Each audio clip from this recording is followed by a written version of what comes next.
Praise the Lord. आप सबका प्रभु यीशु मसीह के पवित्र एवं मीठे नाम में स्वागत करता हूं अपने इस YouTube channel love of God में। आज फिर मैं उपस्थित हूं आपके बीच एक नए विषय के साथ, और आज का विषय मैंने लिया है मृत्यु के बाद का जीवन कैसा होगा। लाइफ आफ्टर डेथ के बारे में बाइबल क्या बताती है, इसके बारे में आज हम चर्चा करेंगे। हमारे देश में मृत्यु के बाद का जीवन के संदर्भ में विभिन्न मान्यताएं हैं। अधिकांश लोग ये मानते हैं कि मृत्यु के बाद मनुष्य का दूसरा जन्म उनके किसी किए गए कर्मों के आधार पर अलग अलग योनियों में होता है, पर बाइबल हमें कुछ और बताती है। आइए हम बाइबल से देखें कि मृत्यु के बाद का जीवन क्या है और कैसा है। तो चलिए चलते हैं। इसके लिए मैंने लिए हैं 5 वचन। पहला वचन मैंने लिया है इब्रानियों की पुस्तक 9 अध्याय का 27वां पद, और यहाँ पे स्पष्ट लिखा है, और जैसे मनुष्यों के लिए एक बार मरना और उसके बाद न्याय का होना नियुक्त है। तो इस वचन से हम साफ साफ देखते हैं कि मनुष्य को मृत्यु एक बार ही होती है और उसके बाद उसका परमेश्वर के सामने उपस्थित होकर उसके न्याय किया जाता है।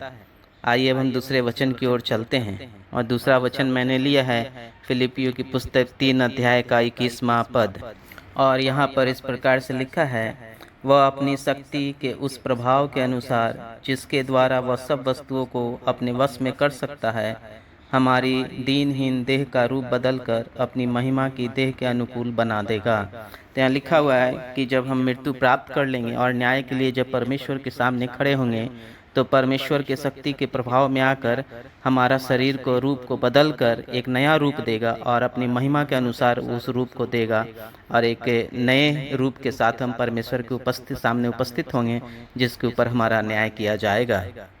अब तीसरे वचन की ओर चलते हैं। तीसरा वचन मैंने लिया है लूका रचित सुसमाचार 23 अध्याय का 42 और 43 पद। तो आइए देखते हैं। तो 42 पद में इस प्रकार से लिखा है, तब उसने कहा, हे यीशु, तू अपने राज्य में आए तो मेरी सुधि लेना। तो यहाँ पर कहानी है कि यीशु मसीह जब क्रूस पर चढ़े थे तो उनके साथ 2 व्यक्ति और चढ़ा था। तो एक व्यक्ति यीशु मसीह को कह रहा है कि हे प्रभु, हे यीशु, जब आप अपने राज्य में आएंगे, अपने साम्राज्य में उपस्थित होंगे, तो मेरा भी ध्यान रखिएगा। 43वां पद में इस प्रकार से लिखा है, उसने उससे कहा, मैं तुझे सच सच कहता हूँ कि आज ही तू मेरे साथ स्वर्ग लोक। यीशु मसीह उसको दिलासा देते और बोलते हैं, चिंता मत करो, मैं तुमको सच सच कहता हूँ कि आज तू मेरे साथ उस स्वर्ग राज्य में तू भी प्रवेश करेगा। यानी मृत्यु के बाद हम न्याय के साथ सीधे स्वर्ग में प्रवेश करेंगे। आइए हम चौथे वचन की ओर चलते हैं। चौथा वचन मैंने लिया है पहला थिस्सलुनीकियों की पुस्तक 4 अध्याय का 16वां पद, और यहाँ पर इस प्रकार से लिखा है, क्योंकि प्रभु आप ही स्वर्ग से उतरेगा, उस समय ललकार और प्रधान दूत का शब्द सुनाई देगा, और परमेश्वर की तुहरी फूंकी जाएगी, और जो महिमा में मरे हुए हैं वह पहले ही जी उठेंगे। तो यहाँ साफ साफ लिखा है कि जब परमेश्वर का न्याय का समय आएगा, तो परमेश्वर स्वर्ग पर आकर बैठेगा और बहुत सारा तुहरी फूंका जाएगा, शब्द सुनाई देगा, और परमेश्वर जो लोग मृत्यु में प्राप्त हुए हैं, मसीह में जो लोग मृत्यु को प्राप्त हुए हैं, सबको पहले ही जिंदा कर दिया जाएगा एक नए सामर्थी शरीर के साथ है।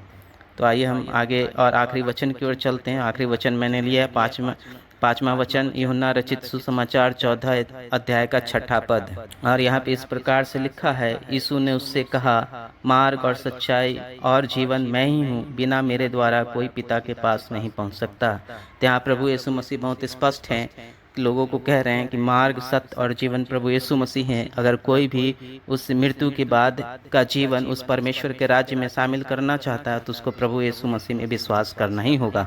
तो मृत्यु के बाद एक ही जीवन है, वो जीवन स्वर्ग में या तो प्रभु के साथ होगा या नरक लोक में होगा। तो दोस्तों, मैं आशा करता हूँ कि आपको यह जानकारी अच्छा लगा हो। आइए अब हम प्रार्थना करें। अनुग्रहकारी, दयालु, सर्वशक्तिमान परमेश्वर पिता, हम आपको धन्यवाद देते हैं। आज इन वचनों से बातचीत किया, हमें समझाया कि मृत्यु के बाद केवल एक ही जीवन है, और वो जीवन स्वर्ग लोक का जीवन है, और वो जीवन में प्रभु आप एक नया शरीर, एक नया रूप अपने महिमा के अनुसार देंगे। परमेश्वर पिता, हम आपको धन्यवाद करते हैं और प्रार्थना करते हैं कि जितने लोग ये वचन को सुने हैं प्रभु जी, वो ये समझ सकें कि प्रभु यीशु मसीह ही मार्ग, सत्य और जीवन है, और परमेश्वर के राज्य में उस नए शरीर को लेकर जाने का अधिकार सिर्फ उसी को है जो प्रभु यीशु मसीह को मानते हैं अपने जीवन में। तो प्रभु जी, हम प्रार्थना करते हैं उन सभी सुनने वालों के लिए, उनके जीवन में आपका अनुग्रह, आपका प्रेम, आपका शांति उतरे, ताकि वो भी आपको अपना प्रभु समझ के वो स्वीकार कर सके। सारा विनती प्रार्थना आपके चरणों में रखते हैं, मांगते हैं हमारे उद्धारकर्ता प्रभु यीशु मसीह के नाम से, आमीन। तो दोस्तों, अगर वीडियो अच्छा लगा हो तो वीडियो को शेयर कीजिएगा अपने दोस्तों में, अपने परिवार में। वीडियो को लाइक कीजिएगा। कमेंट में कोई प्रार्थना निवेदन हो तो ज़रूर लिखकर भेजें, मैं निश्चित समय निकाल कर प्रार्थना करूँगा। और ऐसे ही वीडियो को देखते रहिए। आप सबको बहुत बहुत धन्यवाद। Thanks for watching this video and God bless you all.